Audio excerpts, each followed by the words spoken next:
So welcome everyone tonight. It's a big schus and a privilege for us to host Rabbi Pesach. Rabbi Pesach has an incredible reputation, and we experienced him one time live. Halavai, next time it should be live again. Halavai, we should be in Yerushalayim to hear him live next time. And I'd like to thank Mrs. Landau. I think she's the one who really did a lot of the work to arrange this, as well as Alex Levy, who made the flyer and is hosting this Zoom event. The title is Shira's Miraculous Nature of Pesach. Very exciting. And it has been sponsored, Lila Nishmas, our beloved Rabbi Rindau, Rabbi Mordechai Yisrael Tzvi ben Moshe Aaron, as well as Avram Simcha ben Yosef, Michal Levi, Avram Yosef ben Moshe Zev, Reuven ben Pinchas, Yedidya Moshe ben Chaim, and Yosef ben Yaakov, as well as for the yard sites of Michal Yitzchak ben Yaakov Yosef, Dan ben Nochem, Mordechai ben Yaakov, Yisrael ben Arav Osher, Basio Bas Moshe Shmuel. The neshamas should have an aliyah. And let's turn our attention and give cover to the Rav, Rabbi Pesach. Please. Yesher koach, the schut is mine. I am honored and privileged to be able to share Torah together. And as the Rav said, Hashem, soon, speedily, we'll be able to do this in a different format. The way we like to do it, the way we always used to do it. Seeing face to face, but until then, this is what we can do. So we'll try to enjoy it in the process. I just want to repeat the name of the shiur. This shiur is dedicated for an Ilui Neshama. For dear friends, Rabbi Mordechai Yisrael Tzvi ben Moshe Aaron, Avram Simcha ben Yosef Michael Halevi, Avram Yosef ben Moshe Zev, Reuven ben Pinchas, Yedidya Moshe ben Chaim, and Yosef ben Yaakov. The Neshama should have an aliyah. They should be a melitz yosher for their families and for Klal Yisrael. This year was also dedicated for Yortzeit for Michal Yitzchak ben Yaakov Yosef, Dan ben Nachum and Mordechai ben Yaakov. They too should be melitza yosher for their families and for Klal Yisrael, and a refuah shelema b'soch sh'ar choyle Yisrael. To some people who are seriously ill, Chana bas Lydia Masuda, Rafael Avraham Shmuel ben Ruvaita, and Shira bas Devoira Leah. Tonight's shiur is hosted by PTI, the Seic Torah Institute, by family and friends, and Yimetz Hashem. All should be blessed with bracha ve'atzlacha b'chol ma'aseh yedehem, parnasa berevach. And Yimetz Hashem, we should only know nachas v'simcha kol hayamim. So today we started the month of Nisan. Why is it called Nisan? Well, the name suggests it's based for the Nes. Nes is a miracle, and therefore this month is called Nisan. But if that's the case, wouldn't it be more appropriate to call it the month of Nisim? Not Nisan, because in Hebrew, the plural for one Nes is Nisim and Rabim. So why are you calling it the month of Nisan? It should be called the month of Nisim. The answer is in the Hebrew alphabet. We have a Nun Sofit, the ending nun. And when that comes at the end of a word, that denotes something which its essence is something it's regilus. What do I mean? HaKadosh Baruch Hu is called Salchan Umachlan LeYisrael. That is how we refer to him in the Tefillah, Rosh Hashanah, and Yom Kippur. Salchan Umachlan means that is his essence. He is always soleach, he is always moicher, he is always forgiving. In Baba Metzia Laf Lamed Gimel Amud Aleph, we learn about Chamor Ravtzan, a donkey that crouches. And Rashi explains, Haragil Bechach. This is what he does for a living. He crouches. He sits down. The Nun Soifis tells us this is something that's always going on. Many people think a Lamdan is somebody who's brilliant. You tell him something in 2 minutes, he chaps the most complex sugya. He understands it. That's not a Lamdan. A lamdan is somebody who sits and learns. This is what he does. He sits and learns. That is a lamdan. Therefore, the month of Nisan is a month of Nisim because this is what it's all about. It's a month of constant Nisim in the past, in the present, and in the future. It's a month which has tremendous, it's a propitious time. It's an opportune time for Yeshua's Makifos in all areas. And that is why it's called Nisan and not Nisim for the past miracles. Rather, for the Nisim Bechol Shana V'Shana that Yimetz Hashem we will witness this year. You know, Chazal say, a famous statement in Rosh Hashanah Daf Yud Aleph Amud Beis, Benisan nigalu, uvenisan asidin lehigael. We were redeemed once upon a time in the month of Nisan, and in the month of Nisan we will be redeemed again. This is great to say today and for the next 49 days. We were in the month of Nisan, great. But what do you do when Aleph Iyar comes around? This is not a very encouraging statement. Benisan nigalu, the month of Nisan, we were redeemed. Uvenisan asidin lehigael, and we once again will be redeemed in the month of Nisan. Shkoyach, what do you do in the middle of the month of Tammuz, in the middle of the summer, when you think about this statement? And more than that, doesn't this going against one of the principles of our faith? The Rambam in his Ikrei HaEmuna, in the 12th principle of the faith, Rambam clearly writes, and we all know it's a famous song. Many people say it after Shachis every day. Ani ma'amin be'emuna shelema, bevias HaMashiach. I believe wholeheartedly in the coming of Mashiach. Ve'af al pi shisma mea, and even though he may delay, achakeloi, I will wait for him. But when? When will he come? When should I wait for him? Bechol yoim sheyavoi, any day. That means even in the middle of the month of Tammuz, in the middle of the summer. So how can you say Uvenisan asidin lehigael, in the month of Nisan we will be redeemed? What about in the middle of the summer? What about in the middle of Kislev? Explains the Kedushas Levi in a very Kedushas Levi fashion. Rabbi Yitzchak Abodishov in a Bodishova way. We're reading it wrong. Ben Nisan Nigalu doesn't mean in the month of Nisan in the calendar. Ben Nisan is a bechina. It is a measure of chesed and rachamim. Just read the psukim. Look how we were redeemed. We were redeemed with a Nisan way. Nisan means chesed and rachamim, compassion. And that is how we will be redeemed again. Uven Nisan, and with the same type of measure, with chesed and rachamim, we will be redeemed again. And after this Agdama about the koyach of Nisan for redemption, for Geula, for Nisim, let's ask, can we be harmed on Leil HaSeder? I'm sure you all remember, just 20 years ago, Park Hotel in Netanya, Leil HaSeder, horrific massacre. On Leil HaSeder, 30 Jewish people were murdered that night. 160 people were injured. And that's not the only tragedy that befell Klal Yisrael during Leil HaSeder. How is this possible? It's a month of Nisim. And more than that, Leil HaSeder is supposed to be a guarded night.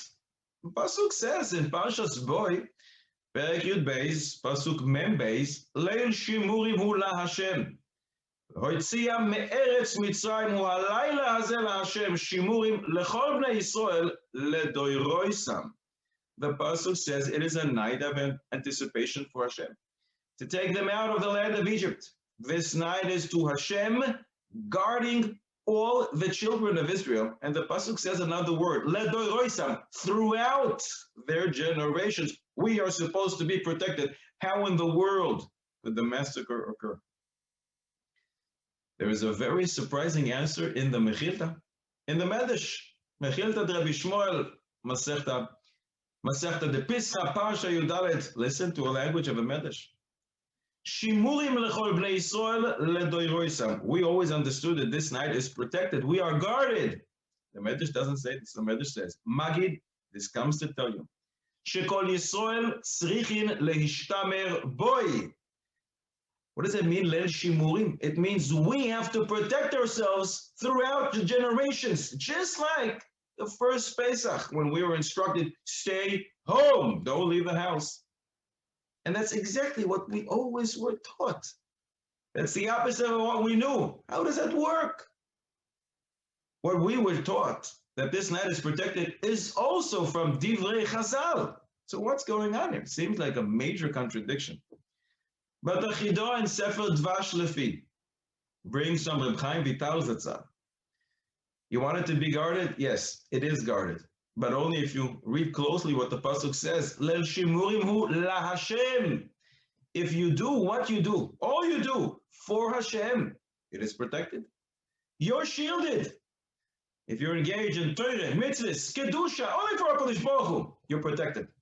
But if Khalila, on such a special night, it's not done L'Shem Shamayim, for Hashem, then the pgam is even greater, and then potentially terrible things can happen as we witnessed. And therefore, in order to be able to sanctify, dedicate this night to Hashem, we have to prepare.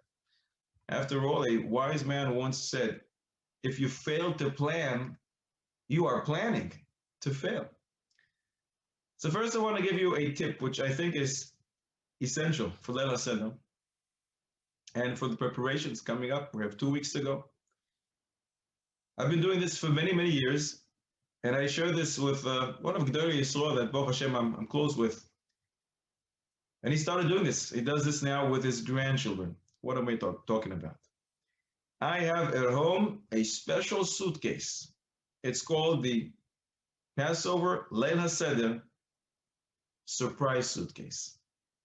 Before Leil HaSeder, I invest a lot of time, a lot of energy, and I go from store to store, buying surprises for my kids, things that I think they will like. And this obviously changes as they age. It could be sweets, it could be books, it could be a lot of different things that I know that they enjoy. And slowly but surely, the suitcase gets filled up. And my kids know, and every so often, leading the days towards Leil HaSeder, they come to me and they ask, so what's going on with the suitcase? And I say, working on it, I'm working on it. Are you working on your part? And the deal is that they have to prepare for Leil HaSeder. And they're going to have a lot to say on Leil HaSeder. And every time they open their mouth, they're going to get something. The benefits of this is too. Before Leil HaSeder, they sit and they fill up notebooks.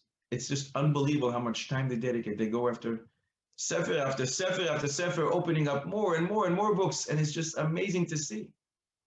And they just write more and more and more, because who knows what's in that surprise suitcase. It's very surprising. And it's a lot of fun because you never know what's going to come out. And during the Seder night itself, they don't leave the table. They're glued to their chair. After all, who wants to miss what's in Abba's surprise suitcase? It's not worth it to get up. It's an amazing thing. We usually go till 2:30 a.m., 2:45, and they are glued to their chairs. Sometimes they have so much to say, we can't even finish it. So I tell them, don't worry, the suitcase is coming tomorrow for the Suda and Yontif. You guys here in the States have your, maybe you could say that you're lucky, I'm not sure. But you have 2 nights, so you can split it up. And it's an amazing, amazing thing. You should try it. It works really, really well. Why is this the emphasis?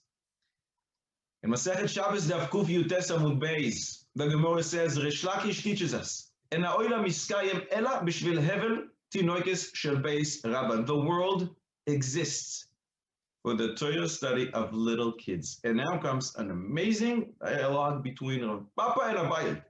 Rav Papa and Abaye are the greatest Amoraim. And Rav Papa says to Abaye, wait a second. After hearing this statement from Rish Lakish that the world stands on the Torah of little kids, Didi v'didach mai. What about our Torah? Is it not good enough to make the world stand? What about our Torah? We're the greatest Amoraim. And Abaye says to Rav Papa, an amazing answer. Eino doime hevel sheyesh bochet lehevel she'ein bochet. Yes, we are great. We are Amoraim after all. But the pasuk in Mishlei says, "En adam tzadik ba'aretz asher ya'aseh toiv v'lo yecheta." Everyone sins. And Torah that comes from a mouth that once sinned is not the same. Like the Torah that comes out from a pure neshama that never sinned. Rabbi Yosef Chaim Sonnenfeld Zatzal had an amazing observation, a great insight. And Rabbi Yosef Chaim Sonnenfeld said, Abaye and Rav Papa, how far are we from there? We are light years away from them. But guess what? The kids from the time of Rav Papa and Abaye are the same kids that we have today, sinless, pure. Their neshamas are without a sin, just like the kids back in the time of Papa and Abaye. And for them, the world stands. So how should we encourage, how much we should encourage our kids to sit and shine, to sit and learn. That's what it's all about. And the world exists for them. So tomorrow, if you don't have a suitcase, go get a suitcase and go invest time and energy and money and find those things that you think your kids will like and tell them ahead of time what you're planning to do so they'll be involved. The whole process, these 2 weeks leading into Pesach, are going to be very, very exciting. And you're going to see a transformation in the way they're preparing for Pesach and the Leil HaSeder. And another, I think, very important tip. Leil HaSeder is the greatest night of the year. The Sfarim HaKadoshim say. It's a very opportune time to instill in our kids emuna, emuna, emuna. And therefore, don't waste Leil HaSeder on cute verbals and cute votes and gematriot. I love gematriot and votes. They're great. But save them for the Suda and Yontif himself during the Yontif. Leil HaSeder is all about emuna. Talk about the Nisim v'Niflaos, the miracles that Hashem performed for Klal Yisrael, taking us out of Mitzrayim, about the Makos, the 10 plagues in Mitzrayim. Talk about emuna, emuna, emuna, because in a special way, their hearts and our hearts this night and Leil HaSeder are open to receive in a totally different way than our hearts are open throughout the year. We should always talk about emuna. Hey, manti, ki adaber, it's a pasuk in Tehillim. Hey, manti, when I have emuna, ki adaber, talk about it. Talk about emuna, emuna, emuna, but especially on Leil HaSeder. So let's try to prepare. Let's try to enjoy the sweetness of Torah as we prepare. We're going to ask a few riddles. I'll ask you to unmute your mics, or the host to unmute you. And we're going to ask crowd participation. Let's ask a few interesting riddles. Let's start with the first one.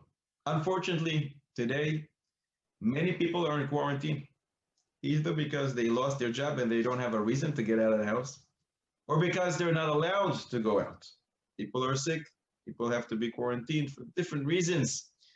But the voice let me ask you, my friends, who has to stay home the entire Chol HaMoed, whether Sukkot or Pesach, even when there's no COVID-19? Voice, what do you say, my friends? Who has to stay home even when there's no COVID-19? Who has to be quarantined throughout Chol HaMoed? He feels great, 100%. He didn't make a vow, never going to leave the house, and yet, who has to stay home during the whole Chol HaMoed? What do you say, my friends? You can unmute yourself if you want to answer. Anybody want to answer? Not everybody together. I guess everybody's. Oh. The Bacher? Who's the Bacher?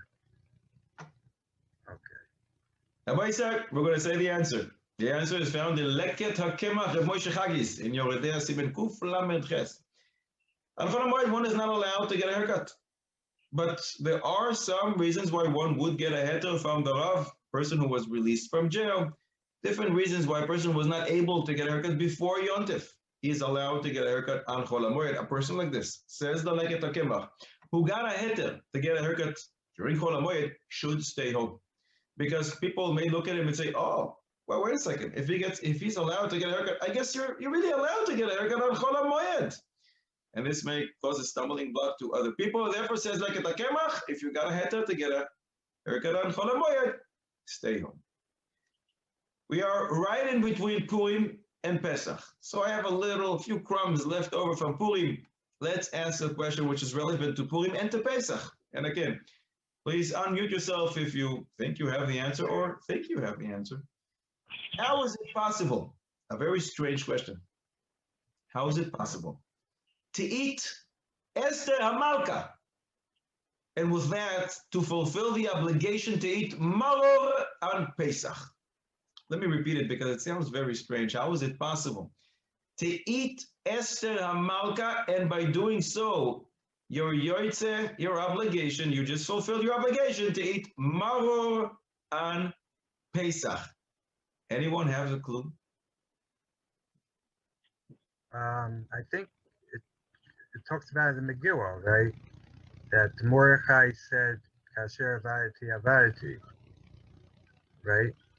I think Esther said kasher avadati avadati, but Yeah, who's but the eater? Mordechai was also, you have more deror. You have the hint in the parsh in the Chumash, right? Does it come from Morer But that comes from Modo. It's actually perfume. or perfume? Okay. But did you ever try eating Esther Hamalka? Esther Hamalka, I ain't eat her.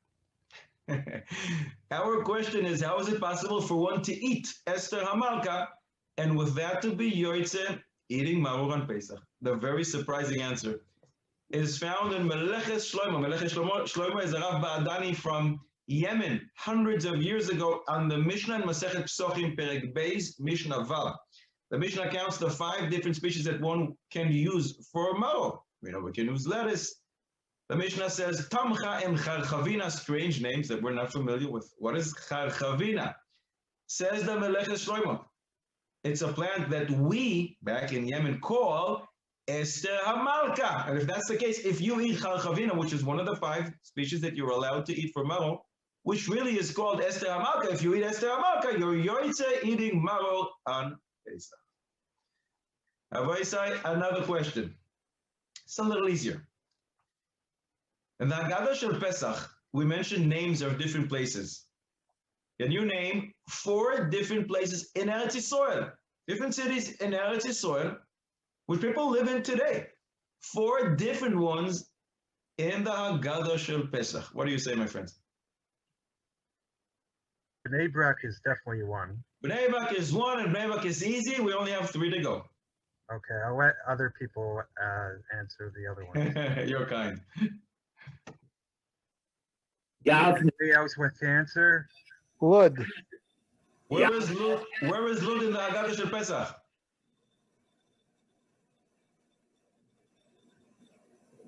I'm not sure it appears in my version of the Haggadah. in Akko. Is Akko in the Haggadah Shel Pesach? Yes. Where?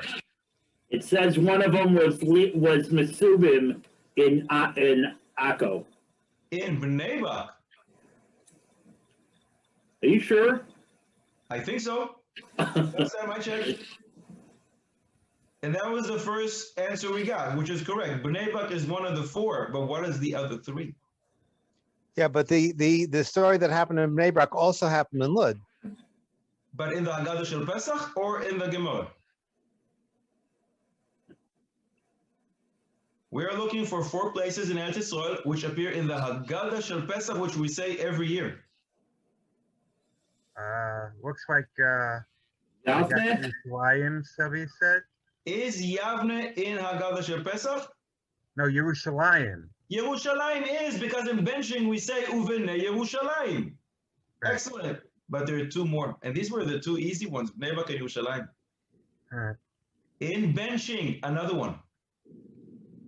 It's a kibbutz about 45 minutes south of Yerushalayim. It's called Komemius. V'soilichenu Komemius. They make great matzahs, by the way, in that kibbutz.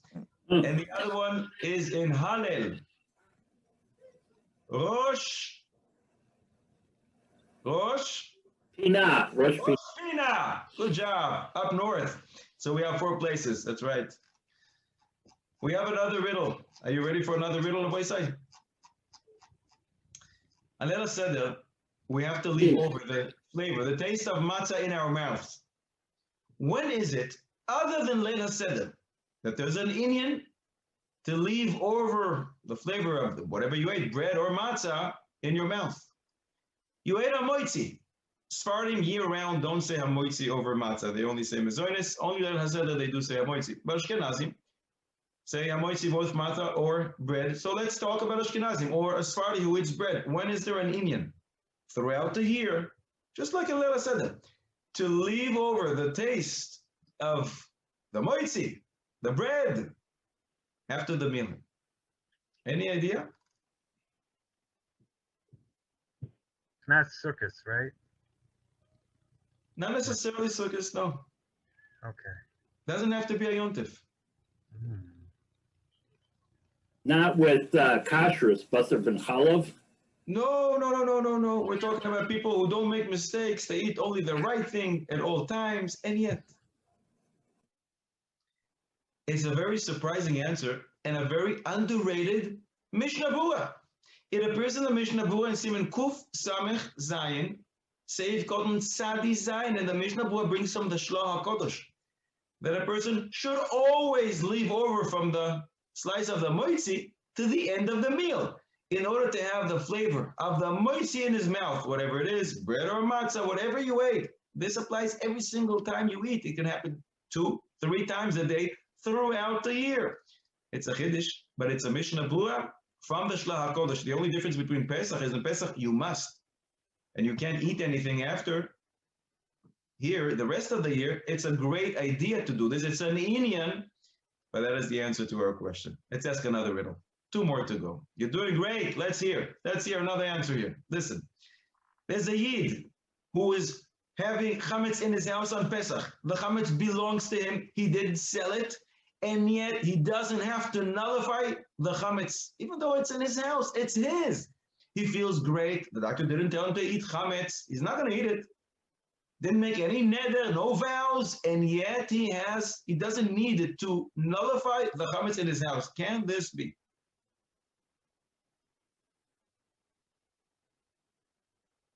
What do you say, my friends? Can such a strange thing happen? Can you repeat the question? I don't know. Sure. Ayid, we're going to call it Reuven. Reuven, our friend, has bread in his house, has cereal, has cakes, real deal chametz. And we're going to tell him, you don't have to nullify it. But he says, but I didn't sell my chametz. We say, it's okay. You don't have to nullify it. He feels 100%. He doesn't have to eat this chametz because of pikuach nefesh or anything like that. He's doing great, and he's not going to eat it. But he doesn't have to nullify the chametz. It belongs to him, and he doesn't need to nullify it. Can this be? He's not home? I'm sorry? If he's not home, He's home. he sees it. Oh, yeah. You put Clorox on it. It's the real deal. He sees it in front of him on the table, and he doesn't have to nullify it. Is it Play-Doh? I'm sorry? They waited to know if it was Is Play-Doh. it food? If it was what? Is Play-Doh. I'm sorry, I couldn't hear you. Play-Doh. You know, the thing people play with. He doesn't know what that is. No, I know what Play-Doh is. My kids used to play with it. It's the real deal chametz, bread and cakes and cereal. You put Clorox on it. You put soap on it. No, it's fantastic bread that potentially if somebody would eat it, they would enjoy it. The very Is it a surprising answer. Is it in a place in his house that he never goes to and he'll never go to? It's in his house, right next to him on the table. The answer is in the Machne Chaim. In Chelik Gimel Simen Lamed Aleph, he has an interesting chakira. Other than don't eat chametz, we have another prohibition of Baal Yerai. Shouldn't have any chametz during Pesach. But the Torah says, don't have any chametz for 7 days. What about a person who converted in the middle of Pesach? 4 days into Pesach, he comes and he converts. Could be, says the Machne Chaim, that this Baal Yerai is only if you have a 7-day period. That's what the Torah talked about. Obviously, he's still not allowed to eat it. But it could be that Baal Yerai only applies to 7 days, and therefore, if he converted in the middle of Pesach, he won't have to sell his chametz, and that is a tremendous chiddush.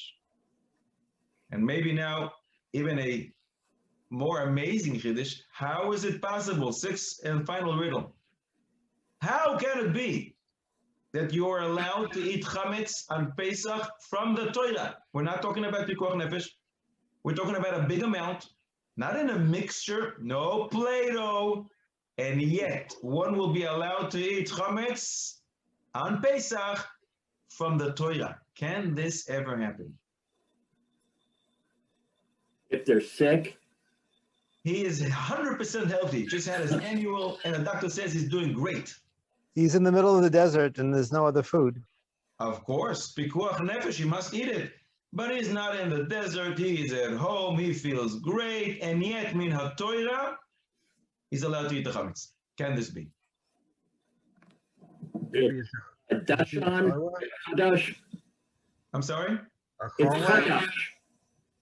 So you're allowed to eat chametz if it's chadash?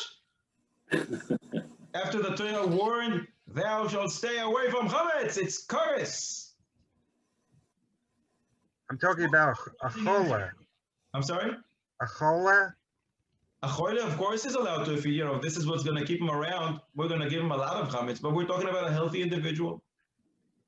So those who learn Daf Yomi may remember Rashi in Masechet Psochim Daf Chaf Tes Amud Aleph about 2.5 months ago, and Rashi understands in the opinion of Rav Acha Bar Yaakov, the opinion explaining Rabbi Yehuda, that one is allowed to eat chametz belonging to a goy min ha-Torah during Pesach. And obviously, midirabanan, one is not allowed to do so. But according to this opinion, min ha-Torah, one would be allowed to. And the Achronim ask, wait a second, how is this possible? Because as soon as you pick up the chametz to eat it, you acquire it. If you acquire it, it's yours. It's not the goy, so it's asu. Right. And many Achronim explain in different ways, but one of the understandings is that the goy comes and he shoves it down your throat, so you never acquired it. And even according to this, you will still not be able to do so midirabanan. And another answer, chametz belonging to Hegdesh. If a person eats chametz belonging to Hegdesh on Pesach, he does not transgress eating chametz on Pesach. He does transgress benefiting from Hegdesh, and that is a terrible thing to do. One is not allowed to do so. But he doesn't get two for the price of one. He only transgresses Isur Hana'a Mehegdesh. So now we're moving on and we're going to talk a little about the awesomeness of Leil HaSeder. In the Zohar HaKodesh in Shemois, in Daf Pei Hamud Beis, the Zohar says, Yetzias Mitzrayim, the Exodus is mentioned 50 times in the Torah. In Tikunei HaZohar Daf Chav Beis Amud Aleph, the Tikunei HaZohar adds that this is alluded to in a pasuk. Parashas Shemoi, the pasuk says, Vayifen koi v'choi. Moshe looked to the right, looked to the left. What is ko v'cho? Ko is kaf hey, that's 25 in Gematria. The pasuk says twice, ko v'cho, ko 25, and another ko. And this alludes also to Shema Yisrael, because Shema Yisrael, Hashem Elokeinu, Hashem Echad has 25 letters. Shin Mem Ayin has 3 letters, Yisrael is 5 letters, Shema Yisrael, Hashem Elokeinu, Hashem Echad has 25 letters, and we say Shema Yisrael twice every day, and that corresponds to Vayif and Kovacho, and that corresponds to the 50 times of Yetzias Mitzrayim. And the Zohar HaKodesh and Bereishis Daf Reish Samech Aleph Amud Beis adds a fantastic thing. The pasuk in Micha Perek Zayin, pasuk Tes Vav, which we repeat a lot during this era, in this period 2 weeks before Pesach, the pasuk says, Ki meitzescha me'eretz Mitzrayim arenu niflaos. As the days that you left Mitzrayim, I will again show you wonders, the Zohar says. Take the word wonders, niflaos, and break it into 2. Nun plaos. Nun is 50 in Gematria. 50 wonders, that 50 times Yetzias Mitzrayim is mentioned in the Torah, corresponding to the 50 gates HaKadosh Baruch Hu will make for us. The time of coming of Mashiach. Rabbeinu Bechayei on the pasuk in Parashas Beshalach, V'chamushim alu bnei Yisrael me'eretz Mitzrayim. We normally understand this pasuk to mean Klal Yisrael left Mitzrayim when they were armed, or Klal Yisrael left Mitzrayim when they were only 1/5 of the nation. But Rabbeinu Bechayei says, wait a second, look at the word V'chamushim. It's B'chsiv Chassid, something is missing. Instead of, as we would write, Vav Ches Mem Vav, the Torah spells it without an extra Vav. And it actually reads V'chamishim. They tell you, the Torah, which was given 50 days after we left Egypt, was the purpose that we came out of Egypt. And again, it has a remez. This alludes to the 50 times Yetzias Mitzrayim is mentioned in the Torah. The Sfas Emes says, there's a reason why it's 50 times in the Torah, because that corresponds to 50 geulos, 50 redemptions, as the Sfarim HaKedoshim bring, that there are 49 gates of impurity And we left 49 gates of impurity and ascended to 50 gates of wisdom. Klal Yisrael have 50 elevations, and that's what the pasuk means. V'chamushim alu b'nei Yisrael me'eretz Mitzrayim. The chamushim is v'chamishim alu. They ascended. They moved higher and higher, closer to HaKadosh Baruch Hu. And after Yetzias Mitzrayim, we continued to move up 50 days of Sfiras HaOmer until we reached Matan Torah, receiving the Torah in Har Sinai. Reb Chaim Palagi in his Sefer Chaim Larosh adds that the root of heresy was in Mitzrayim. What did Paro say? Mi Hashem asher eshma bekoilo. Who is this Hashem that I should listen to? The word mi, mem yud, has again the numerical value of 50. Mem is 40, yud is 10. And when Klal Yisrael left Mitzrayim and believed in Hashem, they elevated, they moved up from 49 gates of heresy to 40 to 50 gates of Emunah. And that is what we say in the Haggadah Shel Pesach. V'chol hamarbe lesaper b'yetzias Mitzrayim, harei ze meshubach. One who relates the story, recounts the story of Yetzias Mitzrayim, he is praiseworthy. But what is this word? V'chol hamarbe, and anyone. Kol is kaf lamed. Kaf is 20, lamed is 30, and Gematria again. The number 50, the magic number 50. Kol 50. In other words, you should count the 50 times until over the 50 times Yetzias Mitzrayim is mentioned in the Torah, and that we moved up 50 levels when we left Mitzrayim. And Reb Chaim Palagi adds that corresponding to the 50 times Yetzias Mitzrayim is mentioned in the Torah, the Haggadah is broken up to 50 paragraphs. From Halach Ma'anya until Gal Yisrael, Halach Ma'anya, Manishtana, Avadim Hayinu, Maise, Chacham, Rasha, 50 paragraphs corresponding to the 50 times Yetzias Mitzrayim is mentioned in the Torah. And with that, we can understand something else, which many wonder. The entire Haggadah is built on a few psukim in Parshas Kisavoy. That's towards the end of Chumash Dvarim. Why is that? You can select psukim from Parshas Shemoy, Va'era, Boy, Beshalach, the real story of Yetzias Mitzrayim. And Parshas Kisavoy is a summary of what happened in Shemoy. So why do you go far to the end of Dvarim when you can pick some psukim from Chumash Shemoy when it's really happening? Because in Parshas Bikurim, in Parshas Kisavoy, when Yetzias Mitzrayim is mentioned again, that is the 50th time that Yetzias Mitzrayim is mentioned in the Torah, that we left 50 gates of heresy to 50 gates of Emunah. And if we did not come out of all those gates, we and our children would still be enslaved in Mitzrayim. Now we understand what we say in the Haggadah. If we didn't leave Mitzrayim, we would still be enslaved to Paro. What does that mean? How is it possible? Paro would die a long time ago. Yes, Paro would die a long time ago. But our machshavos, our thoughts would still be subjected to the heresy of Mitzrayim, and Baruch Hashem. We came out of Mitzrayim and we moved up to 50 gates of Emunah. And I think this shtickle with 50 is amazing, but there's only one small technical problem. Small problem. We kept saying Yetzias Mitzrayim is mentioned 50 times in Torah. It's not true. It's mentioned 90 times in the Torah, much more than 50.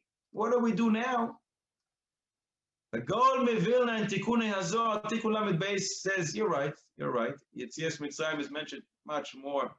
90 times, not 50, but the Zohar only counted when it says 50. Those times that HaKadosh Baruch Hu said to Moshe, go tell Klal Yisrael. And those 25 times that Moshe Rabbeinu said to Klal Yisrael. So we have 25 times HaKadosh Baruch Hu speaking to Moshe, 25 times Moshe speaking to the nations. That is the 50 the Zohar counts. And that's why the Zohar breaks it into two, as we said before. Vayifer kol vachot, 25 and 25. And in Kriyas Shema, as we said, there's 25 letters, which we say twice a day. And together there are 50 letters. That's the Gaon Mevilna's answer. But in Sefer Shefatal, he brings from his Rebbe, the Remak, Reb Moshe Cordovero, the author of the Toimer Devoira, that yes, in fact, the Torah mentions Yetzias Mitzrayim more than 50 times. but the Zohar only counted those times which we mentioned the praise of HaKadosh Baruch Hu that took us out of Mitzrayim, and he counts those 50 times and he shows that that in fact is so. And based on that, we understand what it says in the Haggadah. We say every year, "Ve'afilu kulanu chachamim, kulanu nevoinim," even if we know the whole story, mitzvah aleinu lesaper b'yetzias Mitzrayim. We have a mitzvah to recount the story of Yetzias Mitzrayim. But don't read it lesaper, rather read it lispor, to count. We have a mitzvah to count. How many times Yetzias Mitzrayim is mentioned in that Torah, and we will see it's 50. Why 50? To remember the great miracle that we left 50 gates of impurity and entered 50 gates of wisdom, of kedusha, of emuna, of purity. And we keep saying in the Haggadah, "V'chol hamar belesaper," and anyone who keeps saying this over, but now we look at it a little differently. V'chol hamar belisfor. If somebody's going to count and going to tell us, wait a second, your math is off. It's not 50, it's 90. So we will answer, Harei zeh meshubach. No, we're only talking about those times mentioned in the Torah to the praise of HaKadosh Baruch Hu. Those are the 50 times that the Zohar counts. You know, there is something strange that happens every year. As soon as we start the Haggadah, we come in from shul, we close the door, only our family are with us, and then suddenly we declare, Kol dichvin yesei v'yeichol. Anyone who's hungry, please come in. Shkoyach. What a tzaddik. You made sure all the windows are closed. You closed the door, and now you're declaring, anyone hungry? You think anyone can hear you? Wouldn't it be better if you really wanted guests? Before you leave the shul, you close the door of the shul when everybody's inside, and you clap on the bima. Rabbi Sai, anyone who's hungry, come over. Why are you doing it when you come home? More than that. You know what? You're a big tzaddik. You just declared anyone invited, and let's say you forgot to close one of the windows and someone overheard you. Imagine, right after you say this, somebody knocks the door, you open up, a fellow you never met before, and he says, I overheard you, I'm sorry, but I understand you were inviting guests over. And you say, sure. Do you need a place? And he says, yeah. So you look at your Rebbetzin and you say to her, can we get him in? And she says, yeah. So you say to your new friend, to the guest, sure, come over, come in. And at that point, your new guest says, okay, just a second. And he looks to the right and he says, guys, come in. He was serious, come. And a group of 100 people come in, barging into your living room. Now, what are you going to do? Tell me, do you have enough food for them? Do you even have enough chairs for 100 people? So why did you declare, Kol dichvin yesei v'yeichol? What is it, lip service? First of all, no one can hear you. And second of all, even if they can, you can't accommodate 100 people. You can't accommodate 50 people. You don't have enough food. You don't have enough chairs. I don't know if you have enough room in the house. So what is it? There are many answers to this. But the Chassam Sofer's answer is a startling one. Unbelievable Chassam Sofer. Says the Chassam Sofer, before you start saying the Haggadah, in fact, you cannot say Kol dichvin yesei v'yeichol, because you don't have room for everybody who wants to come in, and you don't have enough food for them. But once you sit down in the Leil HaSeder and you start recounting the miracles in the story of Yetzias Mitzrayim, your house becomes a place you're going to sanctify HaKadosh Baruch Hu's name, and your house becomes sort of like a Beis HaMikdash. And what happened back there in Beis HaMikdash? Muat machzik es hamerubah. Somehow, millions of people came into a small little tiny place. How? It's a miracle. So it is regarding the food. We say, this is the bread our forefathers ate in Mitzrayim. And what happened there in Mitzrayim, when they took the bread out, the matzahs, they took it out of Mitzrayim, it was left over. For 61 meals. It was supply enough for 61 meals until the man started falling down. So too, says the Chassam Sofer, we are now assured that at the time you sit at the table and start telling the story of Yetzias Mitzrayim, to instill in our kids, Yiras Hashem, A heavenly abundance comes down to our homes, just like the time of Yetzias Mitzrayim, and there's no limit and no shortage to the blessing of Hashem. And that is what happened by Elisha. Elisha told Gehazi, go feed the people, a story that appears in Melachim Beis. And Gehazi, the servant, says to him, what? There's not enough bread here. There's 100 people there. And Elisha says, give it to them and there will be leftovers. And in fact, that's what happened. You know, there's a minhag, and Leila said that many people wear a kittel. Why a kittel? Many reasons. Some explain, well, that's the only garment you're sure doesn't have any chametz in it because the last time you wore it and the only time you wear it is a Yom Kippur. You didn't eat anything. But the Maharal says, you want to wear this kittel, this white garment because on Leila Seder. You become like the Kohen Gadol, the holy priest, going into the Holy of Holies, bringing the incense. Maktir Ketoires. That is our level, our collective level on Leil HaSeder.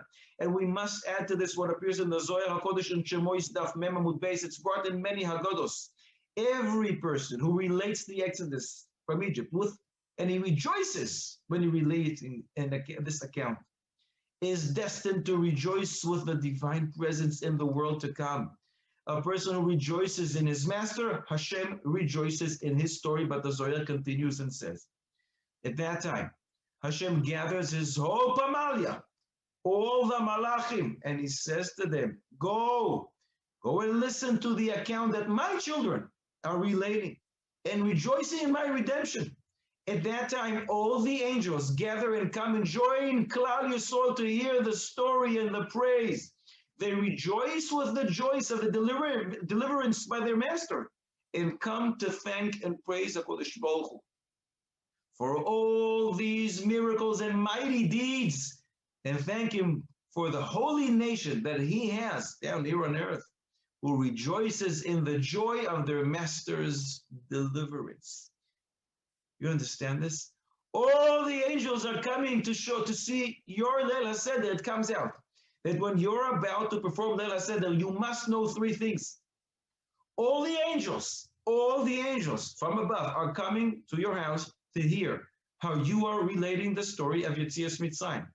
Your house is turning to a mini Beis HaMikdash. Your food becomes like the food of the korbanos, that you eat a little, and there's tremendous blessing in your innards. And you yourself turn to be like a Kohen Gadol going into the Holy of Holies. If you will bear this in mind, these 2 weeks leading into the Leil HaSeder and on Leil HaSeder, you will have such simcha in your heart. And it doesn't make a difference what your wife will do or won't do, what your husband will do or won't do, what the kids will do or won't do. Doesn't make a difference. You will not be able to get upset. Because if you do get upset, you as if cause all the angels to leave. Chalila to leave your new Beis HaMikdash. It's an amazing Derech Pikudecha. Derech Pikudecha is the Brei Yisoscho. And in Mitzvah Lo Yisaseh Yudalet, he writes something amazing. He writes, it could be that midirabanan we should be machmir, that one who gets upset is not allowed to eat the afikoymen on Pesach. Why? Says the Bnei Yisoscho. Korban Pesach is not allowed to be eaten by somebody who's not Jew. V'chol arei lo yoichal bo. That's what the Torah says. And Chazal equates certain behaviors, certain deeds of people to one who serves Avodah Zarah. In Shabbos Daf Kufei, Chazal say, Kol hakoyes, one who gets angry, it's as if he serves Avodah Zarah. Says the Bnei Yisoscho, if that's the case, one who gets angry is not allowed to eat the Korban Pesach, and possibly even today, B'zman hazeh, should not be allowed to eat the afikoymen. So we must march into this Pesach with a tremendous smile on our face and in our hearts, because we are turning into a Kohen Gadol. The house is a Beis HaMikdash, and the angels are coming to see how we do the Leil HaSeder. You know, from Yetzias Mitzrayim, we must get stronger in the belief of the coming of Mashiach. Moshe Rabbeinu was chosen to be the Redeemer, the Mashiach, when he was 80 years old. Until then, no one knew, including Moshe himself, that he is the Mashiach. Meaning, it could be that Mashiach is right here, around, with us right now. He may be 20 years old. He may be 63, he may be 80. I don't know. No one knows. But what we do know is that he can come any minute. Even if he delays. We learn from Yetzias Mitzrayim that he can come any minute. We must get strong in this 12th principle of the Rambam to believe in the coming of Mashiach, but not only in believing of the coming of Mashiach. The Rambam clearly says that we must anticipate and yearn the coming of Mashiach. Even at the age of 80, one can be selected to become Mashiach. You know, when Nela said that we take 3 matzahs and we break the middle one. Why do we break the middle matzah?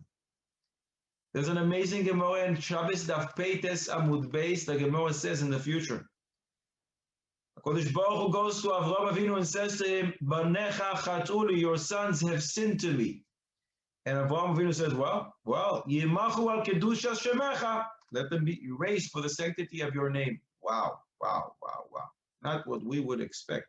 And in fact, some suggest what it means is, Yimachu, let the sins be erased, and then there's going to be a Kiddush Hashem. But that's not the pshat of the Gemara.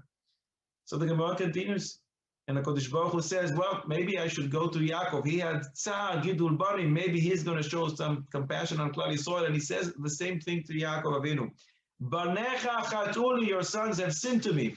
And Yaakov Avinu says to HaKadosh Baruch Hu the same thing as his grandfather Avraham said, Yimachu al kedushas shemecha, let them be erased for the sanctity of your name. Amazing.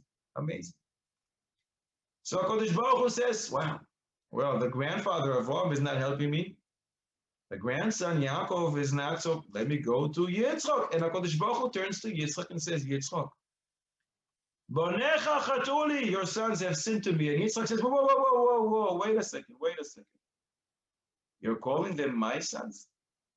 What Klal Yisrael said, Na'aseh v'nishma, didn't you say, B'ni b'choyri Yisrael? This is my firstborn, Klal Yisrael.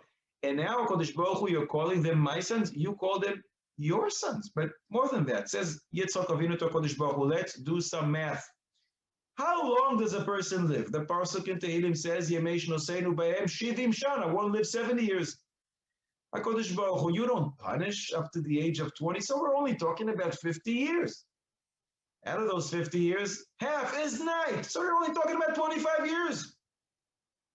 Out of those 25 years, HaKadosh Baruch Hu, a person goes to the bathroom, a person davens, and a person eats. He doesn't sin at that time. So we got to cut that in half. We're only talking about 12 and a half years. Can't you bear 12 and a half years? And Yitzchak adds and says, and if you can't, half on me and half on you. And HaKadosh Baruch Hu agrees.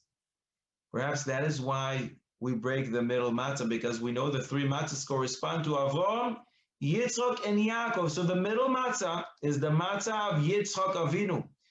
And when Yitzchak Avinu broke the din, he said to HaKadosh Baruch Hu, half on me and half on you. He awakened Rachmei Shamayim. We try to do the same, and we take in half, and with that we try to awaken Rachmei Shamayim. Well, I don't know what the thing.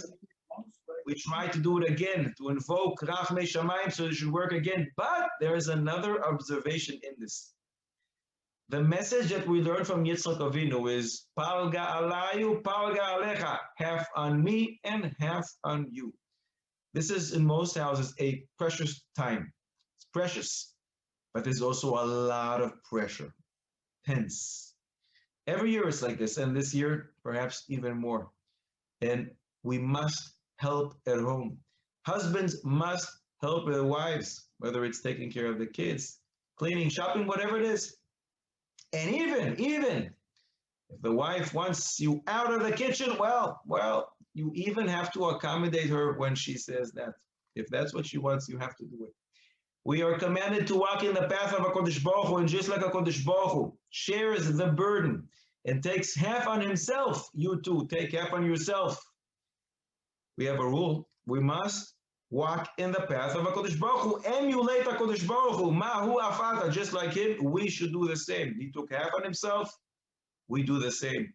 Yitzchak Avinu takes half on himself, and in Tana Dev Eliyahu, Torah that we learned from Eliyahu Navi, it says,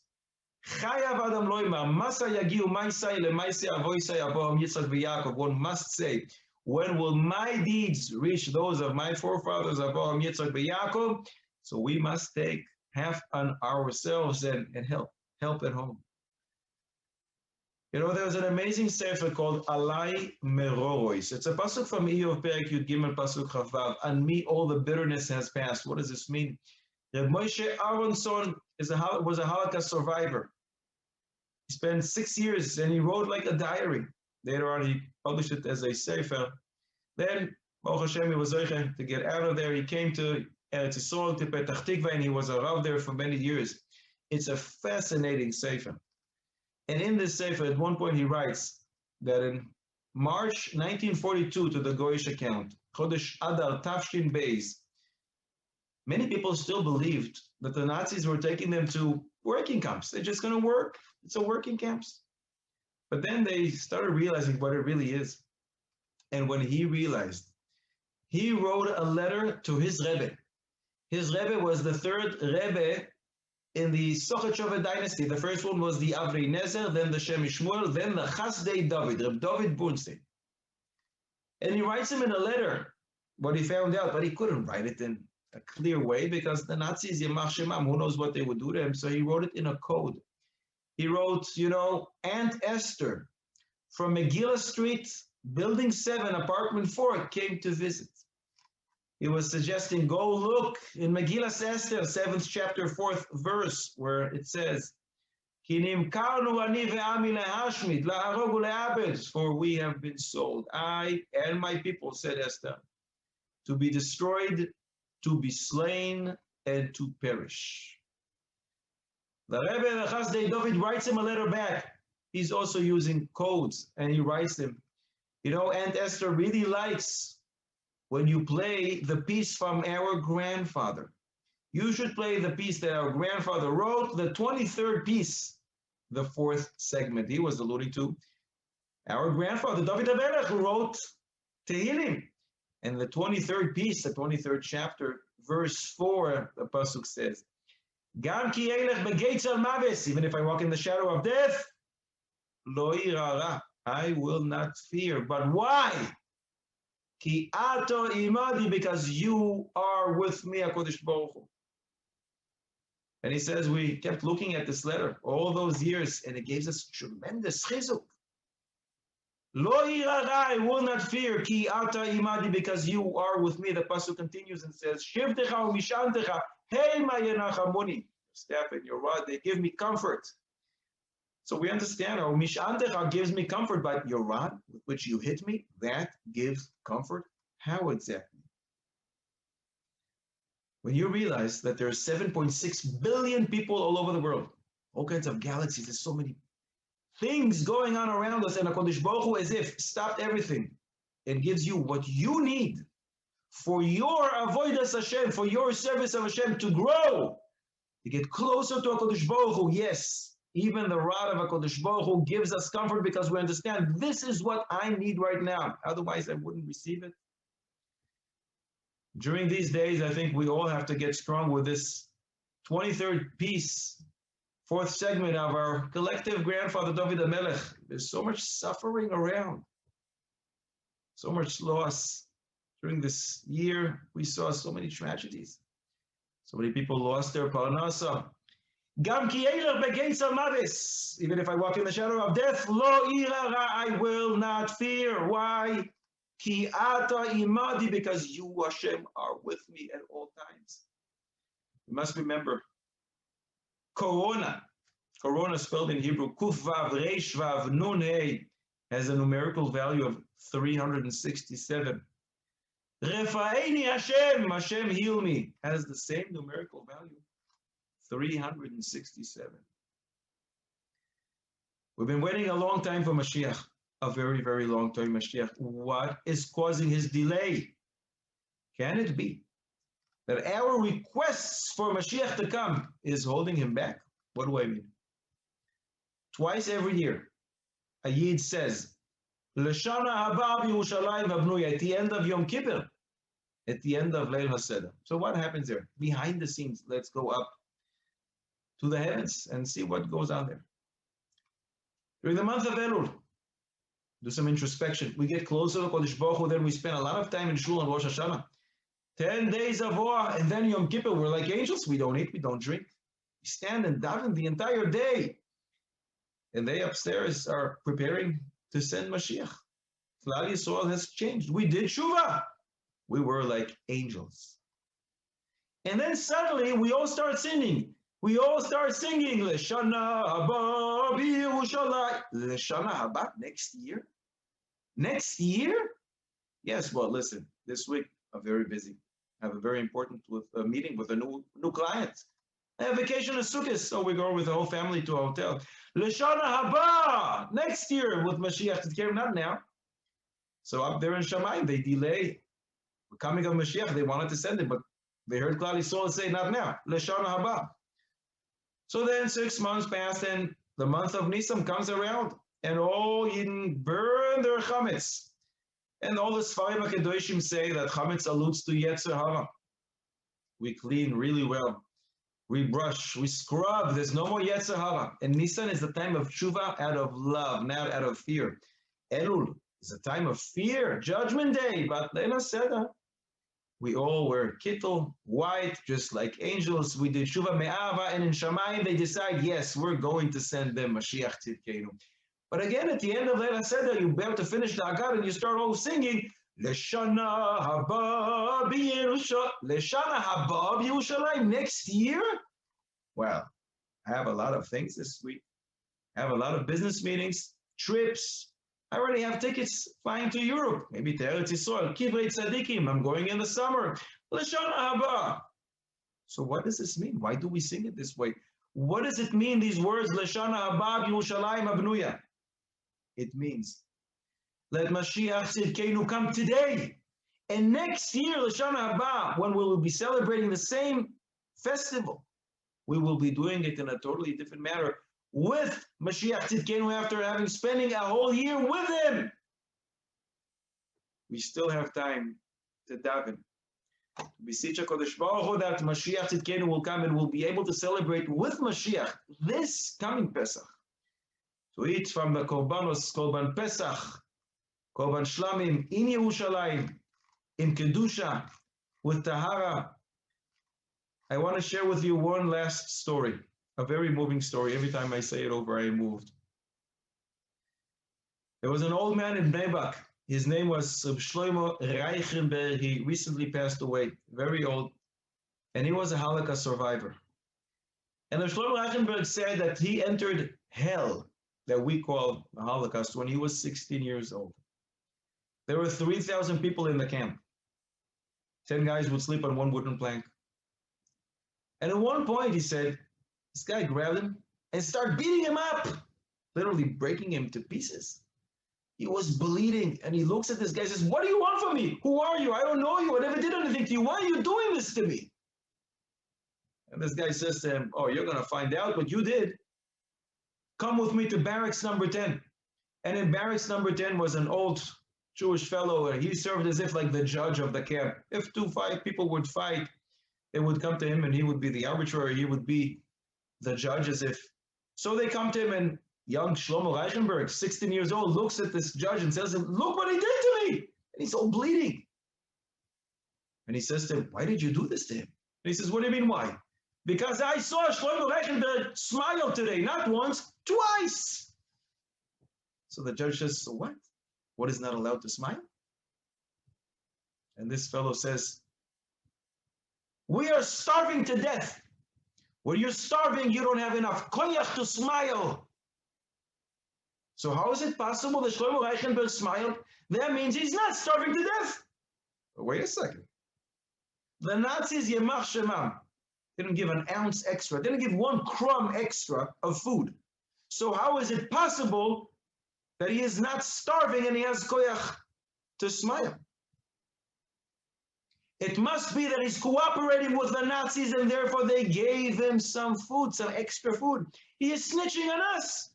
He is cooperating with the Nazis, so they gave him extra food. So he's not hungry, he's satiated, and therefore he has koyach to smile. And if one is cooperating with a Nazi, I have to beat him up. And the judge looks at Shlomo Reichenberg and says, he has a very strong claim against you. What do you have to say?